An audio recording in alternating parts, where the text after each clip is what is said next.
Баршаңызға қайырлы күн. Бүгін сіздермен бауырдан жасалынатын өте пайдалы әрі дәмді торттың рецептімен бөлісетін боламын. Менің каналыма тіркеліп, лайк басып кетуді ұмытпаңыздар. Бізге қажетті бауыр, жұмыртқа, май, ұн және де сүт. Мен алдын ала бауырды тазалап қойғанмын, өлшеп. Осылай блендердің көмегімен езіп алатын боламыз. Және де оның үстіне 1 стакан сүтімізді салып, блендердің көмегімен жақсылап езіп аламыз. Одан кейін жұмыртқамызды салып, жақсылап венчиктің көмегімен араластырамыз. Одан кейін май, дәміне қарай тұз және де бұрыш салып, жақсылап венчиктің көмегімен араластырып алатын боламыз. Барлығы бір-біріне сіңісіп тұруы қажет. Одан кейін ұнымызды асыдан сала отырып араластырамыз.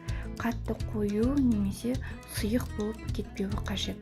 Бізде бұл жерде ұнды қосу өте маңызды. Бір жасап үйреніп алсаңыз, қонақтарыңызға ұсынуға да өте керемет және де дастарханыңыздың көркін ашатын холодный ассорти болып табылады.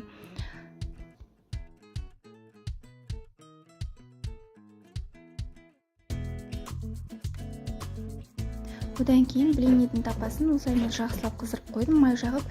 Одан кейін қамырымызды орналастыра бастаймыз. Жалпы блинчик жасағандай қылып пісіріп аламыз. Осылай жан-жағына келтіріп, домалақ етіп, өте қалың май құйып шығатын боламыз. Өйткені тез піседі бізде бауыр, орталарда пісуі қажет.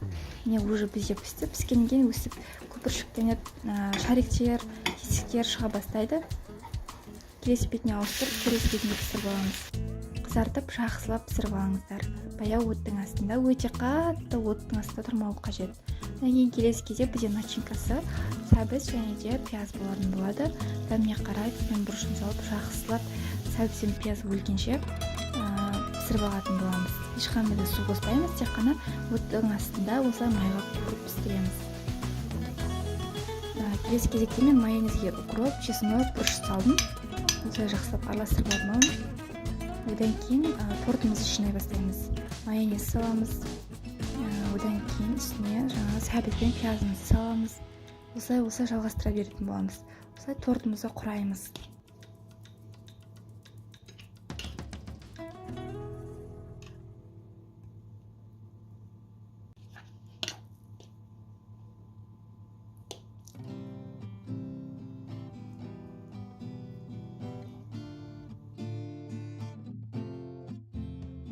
Кейбір кісілер укропты ұнатпауы да мүмкін, оны қоспасаңыздар да болады. Мен өзім жақсы көретін болғаннан кейін кез келген аскөкті көкөністерді қосқанды жақсы көремін.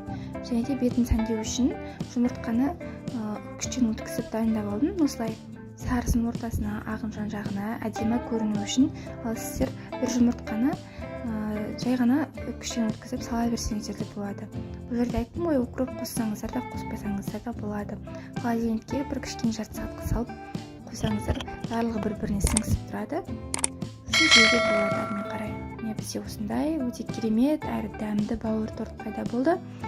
Сіздер жасап көріңіздер. Баршаңызға ас болсын.